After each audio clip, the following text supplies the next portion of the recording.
Students, let us come to chapter recording of transactions.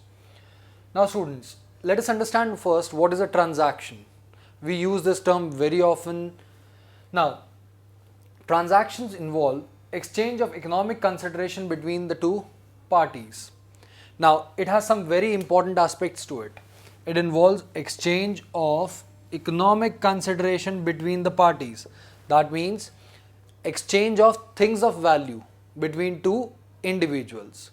Let us take an example to actually illustrate this point. You purchased a book for rupees 200. Now student, when you have purchased a book for rupees 200, there is an economic value to it, and the two parties are you and the shopkeeper, and there is a reciprocal exchange of items.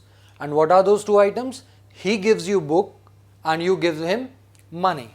So shopkeeper is giving you book and what you are giving him is money worth rupees 200.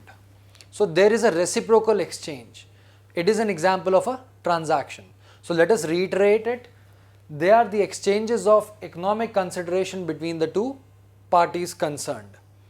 Now, every transaction must be backed by documentary proof. Since we had already done this under verifiable objective principle. As per this principle, verifiable objective principle, every transaction must be backed by some documentary proof. Now, documentary proof, it can be in the form of a bill, a memo, or pay-in slip, or vouchers, etc. These are the documents which actually support the fact that a transaction have actually taken place.